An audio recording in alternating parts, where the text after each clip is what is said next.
Il vient tout juste de sortir l'index de perception de la corruption de l'ONG Transparency International pour l'année 2024 et il montre que l'Ukraine a régressé d'1 point. Avec 35 points sur 100, elle est désormais classée 105e sur 180 pays. Selon le directeur de Transparency International en Ukraine, cela doit servir de signal d'alarme pour les autorités ukrainiennes. Bonjour à tous, c'est Sébastien et bienvenue dans cette vidéo où l'on fait un petit point sur la lutte contre la corruption en Ukraine. Cette petite baisse, elle n'a rien de dramatique quand on la replace dans le contexte de l'invasion généralisée du pays par la Russie depuis 2022, mais elle illustre bien que l'année 2024 a été une année particulièrement difficile pour la gestion des affaires publiques en Ukraine. Donc dans ce classement 2024, l'Ukraine n'obtient que 35 points sur 100, alors qu'en 2023, elle était à 36 points sur 100, et elle est classée 105e sur un total de 180 pays. D'abord, il faut replacer ça dans le contexte régional, puisque la tendance est à la régression. La Pologne, la Hongrie, la Slovaquie perdent des points et des places dans le classement. Et seule la situation de la Moldavie s'améliore. Elle est maintenant créditée de 43 points sur 100 et classée 76e sur 180 pays. Et je reviens toujours un peu là-dessus, ce qui se passe en Moldavie et en Transnistrie, donc protégée de la Russie par l'Ukraine en guerre, eh bien c'est véritablement fondamental. Et Chisinau est bien plus en train de tirer ses marrons du feu que Kiev ou même Tbilissi. Et puis juste pour terminer le tour de la région, le Bélarus et la Russie affichent eux des records négatifs, puisque Minsk est classé 114e et Moscou 154e, ce qui est toujours assez ironique étant donné que la machine de propagande russe dépeint l'Ukraine comme un pays irrémédiablement corrompu, mais on voit à travers ce classement entre autres que c'est un peu l'hôpital qui se moque de la charité. Je reviens à l'Ukraine. La perte d'un point, c'est évidemment un mauvais signe qu'il faut replacer dans le contexte de l'invasion généralisée du pays par la Russie depuis 2022 et qu'il faut aussi replacer dans le contexte plus large des progrès qui ont été accomplis depuis la révolution de 2014. Et donc depuis 2013, comme vous le voyez sur ce graphique, l'Ukraine a quand même gagné 10 points. Il y a eu beaucoup de choses qui ont été faites et beaucoup de progrès réalisés. Mais cette année 2024 qui vient de se terminer, elle a bel et bien été marquée par une série de scandales et aussi par une hésitation dans la poursuite des réformes. Les affaires, on les a vues, elles ont été retentissantes, notamment dans le secteur de la défense, donc que ce soit les suites de ces scandales des prix des œufs ou des uniformes, ou plus récemment une lutte intestine entre la direction politique du ministère et une agence de contrôle des achats d'armement. On a aussi eu un scandale concernant la reconstruction de l'hôpital pour enfants de Kiev-Orkmadit,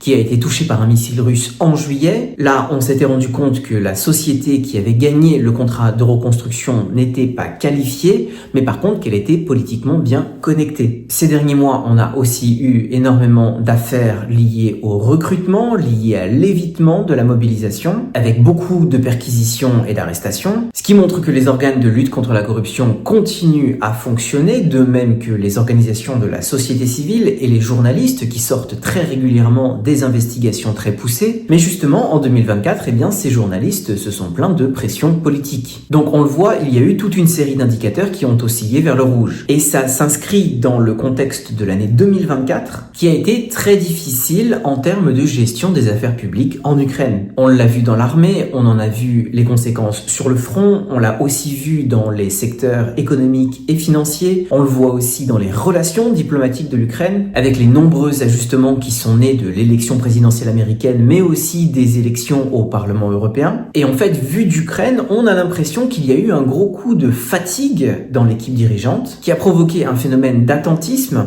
où le pouvoir s'est en fait recroquevillé sur lui-même, en faisant le dos rond par rapport à tout un tas de facteurs extérieurs, et aussi en se disant qu'il pourrait répondre plus efficacement à ces défis s'il arrêtait de répondre de ses actes à la société civile, aux journalistes et aussi aux partenaires étrangers qui, de toutes les manières, étaient pris de leur côté par leur transition politique. Ça, c'est très circonstanciel et ça caractérise les derniers mois que l'on vient de vivre en Ukraine. Et la question maintenant, c'est de savoir s'il s'agissait d'un accident de parcours ou d'une tendance un peu plus structurelle. Parce que ces derniers temps, on voit des efforts pour redresser la barre, que que ce soit dans l'armée ou dans le secteur de la défense en règle générale, mais aussi dans le renforcement des organes de lutte contre la corruption et dans le passage d'un certain nombre de dispositifs qui doivent empêcher la corruption. Et on a par exemple une réforme des douanes ou une réforme de la Cour des comptes qui ont été lancées. On a aussi les effectifs du Bureau de lutte contre la corruption, donc le NABU, qui ont été augmentés. Et du côté des partenaires étrangers, les transitions politiques sont achevées.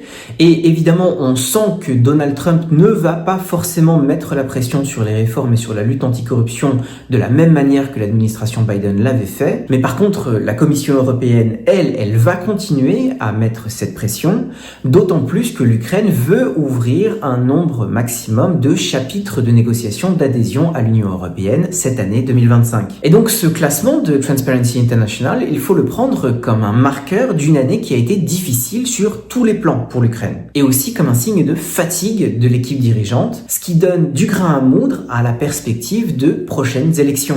Ça, j'en parlerai dans ma prochaine vidéo, puisque organiser des élections dans le contexte actuel, c'est évidemment difficile, mais ça paraît de plus en plus nécessaire. Merci d'avoir regardé cette vidéo jusqu'au bout, je file et je vous retrouve très vite.